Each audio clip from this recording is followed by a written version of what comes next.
So TMZ dropped some new footage about the shooting that happened in Beverly Hills. Wait, was that Hollywood? I think it was Hollywood. Was it Hollywood or was it Beverly Hills? Anyway, that happened out in California. So at the video shoot. So TMZ has dropped new footage regarding that.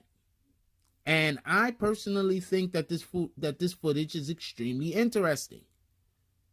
But probably for different reasons than other people do.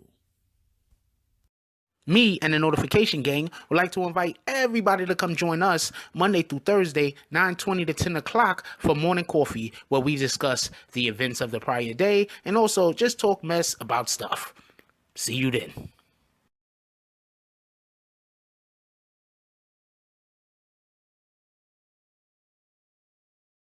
Hey, don't forget to check out the link of the day in the description. Oh, Black Dynamite, I wish it was that simple, but this is much bigger than you and me. Hey, little mama. It may be bigger than you, and it may be bigger than me, but it ain't bigger than you and me. Can you dig it? BBN, Jack Frost. What's up, party people? Yeah. So TMZ drops this, shout out to TMZ.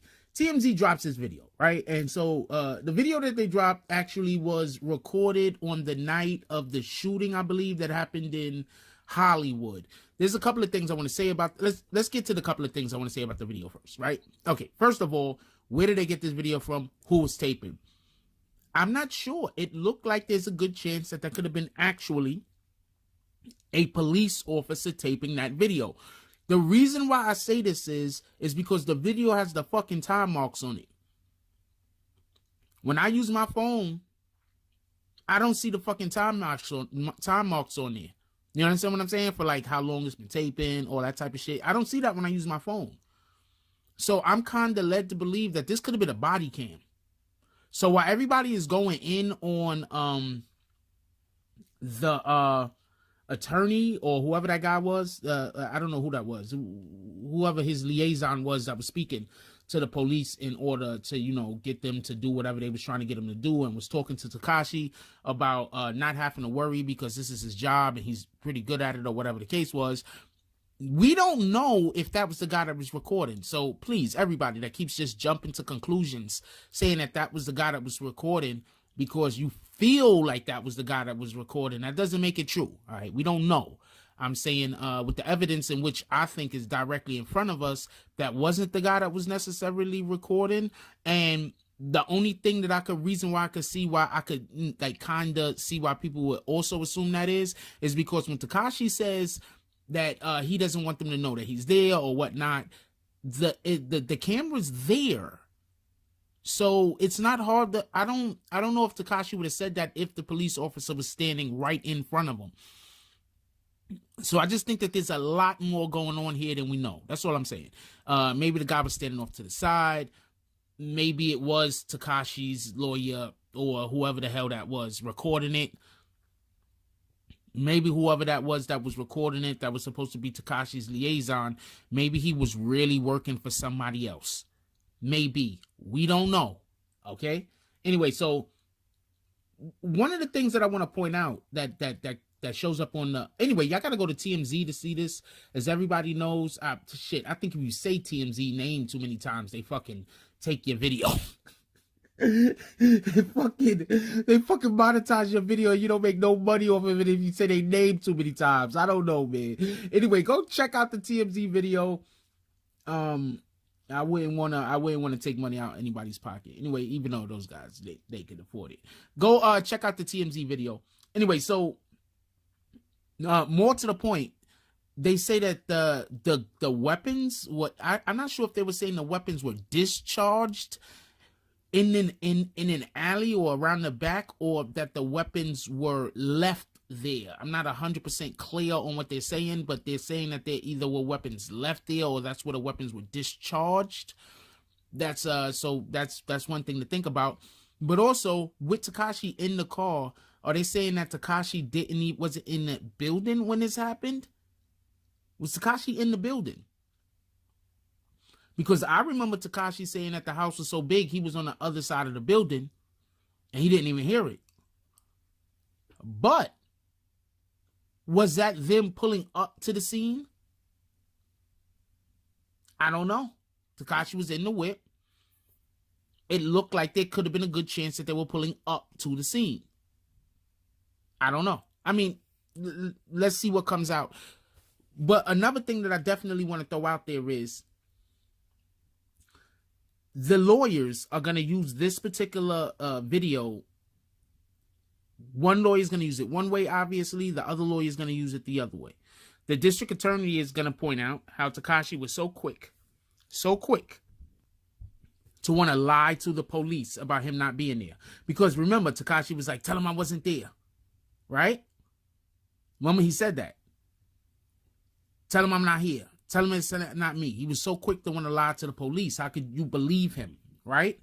And at the same time, maybe Tekashi's lawyers want to prove that his life was actually in danger. See, this is the problem.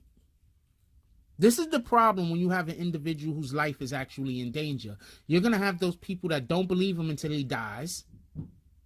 Seriously, you're going to have people that's just not going to believe him until he dies. You're going to have people that are going to say things like, oh, you lost credibility with me because you said people were trying to kill you. You're going to have people that think like that. And then after the individual actually dies, then they're going to be the ones that's going to say, oh, man, I wish I would have knew. You get it? Tekashi's lawyers might be able to use this as a situation to show that Tekashi's life was in danger. Now, with that being said, I've always been under the belief that we don't know who fired at the building. We don't know if those were West Coast gang members. We don't know if that was an organized, strategic plan by people who are with or inside of Tekashi's camp. We don't know this. One thing I want to point out is the FBI said that they have audio evidence that there was a conversation. We haven't heard this conversation yet. So once again, I'm not saying that we should take this as it happened. I'm saying we haven't heard this conversation yet. But the police say that they have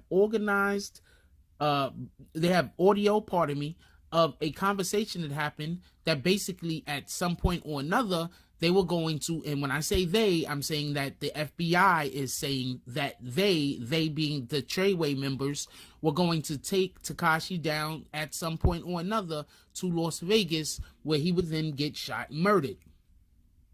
I am not saying that that is what was happening. I'm saying that there was a leak that the FBI allegedly has a audio that corroborates that story. Now, with that being said, if this is a possibility, that it would be in there, and when I say there, I mean anybody that is planning on murdering Tekashi at some point and then making it look like it was gang violence, it would be in their benefit to randomly have locations that Tekashi is at get shot up. If we don't forget, there was a shooting that happened at the Get the Strap video, correct, right? And the FBI is saying that that was actually done by members, people that are associated with Tekashi 6ix9ine. So now we have another video shoot, and a shooting happens there also. That's what I'm saying. So this is definitely something that Tekashi 6ix9ine's attorneys can possibly use, in their defense of Tekashi. Obviously, first thing that they're going to have to do is have the two cases separated if they aren't already. Then they can say, well, you know, Tekashi 6ix9ine was in fear of his life. There had been multiple attempts at his life. He was scared for his family.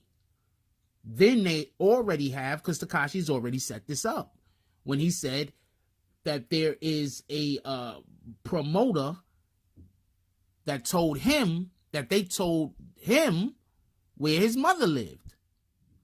So Tekashi is already set up the defense of, I was being forced to do this and that. Now, I say that to say this.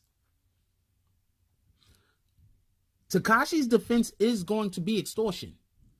Tekashi's defense is going to be that he was in fear of his life. Tekashi's defense is going to be he had no choice.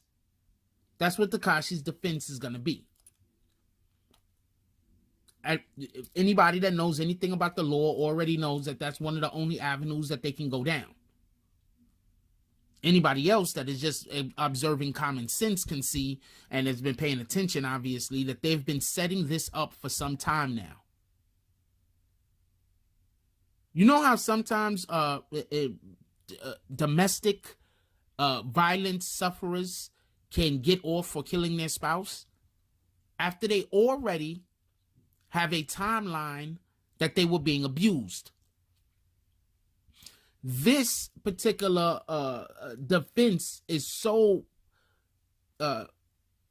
used, or should I say, has won so many cases, that you have people who are not victims of domestic violence setting up situations to make it look like they are victims of domestic violence, just to then use that against their spouse one way or another. They even have a movie, a book first called Gone Girl, that was made into a movie that circulates around the idea that if you put out into the ether that somebody is trying to harm you, that the public is more pliable to the belief that whatever you do in order to not be harmed is acceptable. Like, comment, subscribe. Join the notification gang. Hashtag Bronx Bombers. Let's get it. I love y'all. Take care of each other. Hug the kids for me. I haven't forgotten about you. And that's all I got on this one. I'm out. If you like this video, please hit the like and subscribe button. If you would like to help dictate the direction that this channel takes, please leave a comment. All comments are appreciated, whether positive or negative. Thank you very much and enjoy your day. And remember, positive thoughts cause for positive things to happen. Let's get it.